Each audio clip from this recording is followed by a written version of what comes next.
कराची इलाइक़े कैंट वेझो मोटरसाइकिल खे अञातल गाड़ी जो चक्कर लॻो। हादसे में पीउ ऐं पुट फौत थी विया। इतलाह ते पुलिस पहुची लाश अस्पताल मुंतक़िल कया। फौतियुनि जी सुञाणप मतीउल्लाह ऐं अबूबकर जे नालनि सां थी आहे। पुलिस जो इहो चवणु आहे कोयटा जे इलाइक़े कैंट वेझो मोटरसाइकिल खे अञातल गाड़ी जो टक्कर लॻो आहे। हादसे में पीउ ऐं पुट फौत थी विया। इतलाह ते पुलिस पहुची लाश अस्पताल मुंतक़िल कया। फौतियुनि जी सुञाणप मतीउल्लाह ऐं अबूबकर जे नालनि सां थी आहे। अफ़सोसनाक ख़बर अवां सां शेयर कयूं पिया। कोयटा जे इलाइक़े कैंट वेझो मोटरसाइकिल खे अञातल गाड़ी जो टक्कर लॻो आहे। हादसे में पीउ पुट फौत थी विया।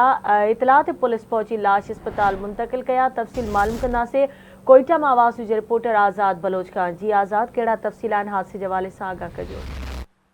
जी बिल्कुलु अफ़सोसनाक हादसो पेश आयो आहे। कोयटा जे इलाइक़े कैंट वेझो अणॼातल गाॾी जो मोटरसाइकिल खे टक्कर थी आहे। टक्कर जे नतीजे में पीउ पुट मौके ते फौत थी विया आहिनि। इतला मिलण ते पुलिस ऐं इमदादी टीमूं वाक़ई हंधि पहुची करे फौतियुनि जा लाश अस्पताल कोयटा पहुचाया विया आहिनि। जिते फौतियुनि जा मुतीता वलद अब्दुल वाहिद अबूबकर वलद मुतीता नाले तो फौतियुनि जी सुञाणप थी आहे। पुलिस राब्तो करण ते ॿुधायो आहे त अञातल गाॾी जे टक्कर में पीउ पुट फौत थी विया आहिनि, जंहिंजा लाश कोयटा सिविल हॉस्पिटल पहुचाया विया आहिनि। जिते ज़रूरी कार्रवाई बाद ॿियनि वारसनि हवाले कया वेंदा। ऐं मां खे ॿुधाईंदो हलां वारसनि खे इतला मिलण ते वारस सघन तादाद ते उते कोयटा हॉस्पिटल पहुची विया आहिनि।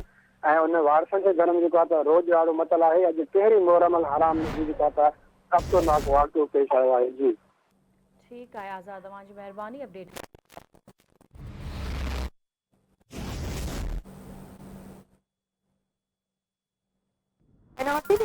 ख़ासि ख़बरूं, वधीक ख़बरुनि ऐं अपडेट्स लाइ विज़िट कयो असांजी वेबसाइट आवाज़ TV.tv ऐं ॾिसंदा रहो।